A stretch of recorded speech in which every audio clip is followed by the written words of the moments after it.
Hello, friends, and welcome to your moment of damn. Let's get into it. Y'all, the tea is hot today. And let me tell you why.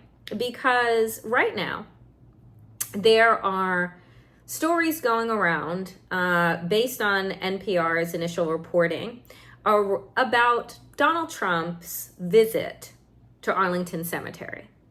Now, by now, you all know that Donald Trump does not care very much for our veterans. As a matter of fact, there have been reports of Donald Trump referring to our veterans, those that have sacrificed, in many cases, life and limb, emotional, mental stability in order to fight for our country, our freedom, and the freedom of others around the world as suckers and losers. He has denigrated military families. He has talked about the late John McCain as a person that's okay, but I prefer people that were not captured. Donald Trump, we know, ran from his responsibility, but didn't actually run because, bone spurs and all. During the draft, Donald Trump was not present. He had his daddy get him out of military service. When Donald Trump was president of the United States, I am assured that he was given the rules around visiting Arlington Cemetery. The very same rules and policies that him and his team were given this week when they visited Arlington Cemetery. The very same rules and policies that are stated as a part of federal law that they chose to break. Because Donald Trump is lawless. He is above the law. They don't apply to him. They are just mere suggestions that other people need to follow, but Donald Trump does not. The U.S. Army, after hearing the reports of an Arlington National Cemetery employee who was physically pushed aside by Donald Trump's goons, where they set up a photo op for Donald Trump to issue a thumbs up at a gravesite. Just, folks, let us pause for a moment. Most of us, if not all of us, have been to a cemetery. I don't think that you need to be walked through what decorum should be at a cemetery. But I will tell you that a thumbs up and a smile isn't one of them.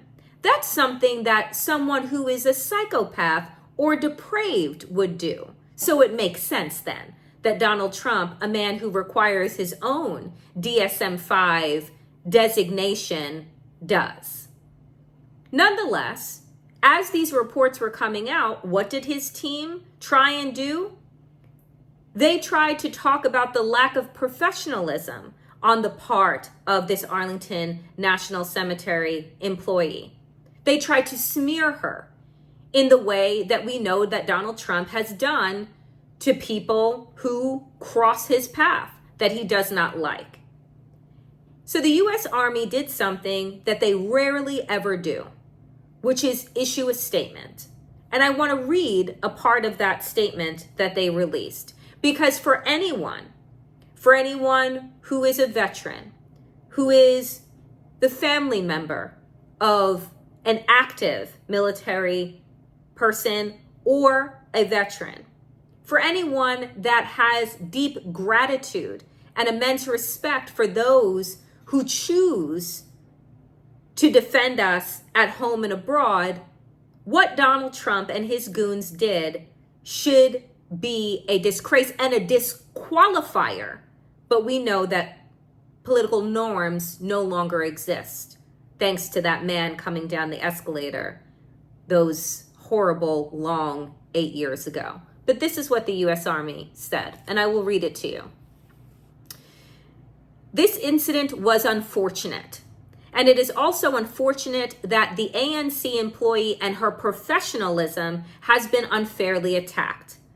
ANC is a national shrine to the honored dead of the armed forces, and its dedicated staff will continue to ensure public ceremonies are conducted with the dignity and the respect that the nation's fallen deserve. I mean, really? Donald Trump? Really? And of course, the employee of ANC decided not to press charges, not because they weren't warranted, but because we know what happens to people and their loved ones if they try and go up against this notorious crime boss and his crime circle. We know that people have been kicked out of their homes. We know that people have had to hire private security. We know that they have had their lives upended. And so this employee chose not to pursue that, which is another reason why Donald Trump doesn't belong on anybody's ballot, but he belongs in a jail cell. Up next on the list of lawlessness that Trump has shown us this week, well, this one is coming from Jack Smith. Jack Smith, as you know, is special counsel and has investigated and indicted Donald Trump on a number of charges. But since July 1st, when the Supreme Court decided that the 44 presidents that preceded Donald Trump were fine without presidential immunity, but they needed to be in the bag for the man that has stacked the courts, and decided that, these official acts of the presidency require presidential immunity because, they're in the bag for a criminal. Jack Smith and others who have brought charges against Donald Trump have had to reevaluate their cases to make sure that they are even more ironclad. So this revised indictment, the initial indictment 13 months ago, if you can believe that much time has passed and nothing has happened to Donald Trump, the initial indictment 13 months ago was 45 pages. This one is 36 pages. The basic structure of the indictment and the charges remain the same. But what Jack Smith has done here is to take out certain conversations and certain people that they were going to offer as witnesses that were a part of the Department of Justice, so that his team could not turn around and say, well, he was in conversation with Jeffrey Clark. We know Jeffrey Clark is a stooge for Donald Trump and was put at the Department of Justice to do Donald Trump's bidding. But nonetheless, as an official of the Department of Justice, they've removed their conversations that they had. They've also done this with other folks aligned within the Department of Justice. However, the conversations that were had with Vice President Pence at the time, where he wanted him to not certify, the election of 2020, those remain in. And this case, if you remember, is going to be heard by Judge Tanya Chutkan. And these are the 4 charges that remain.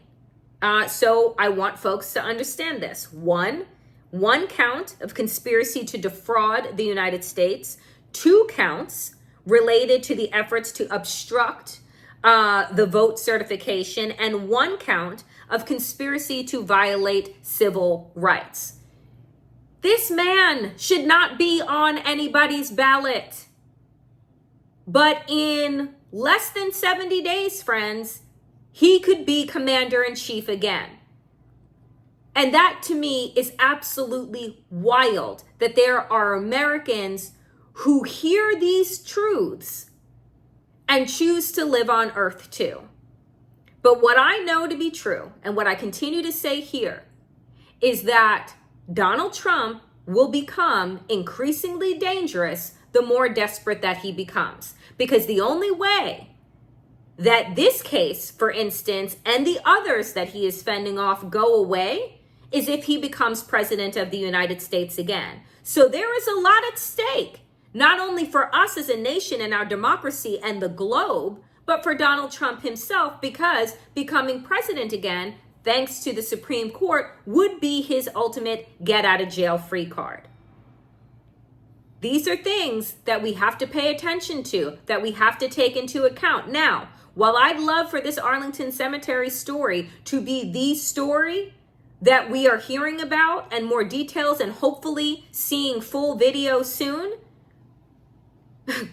Meanwhile, over at the Free Beacon, they want to run investigative reporting on whether or not Kamala Harris actually worked at McDonald's, because that's the best their Oppo teams can do. Lord, buckle up. It's going to be a bumpy few weeks. And that is your moment of, damn.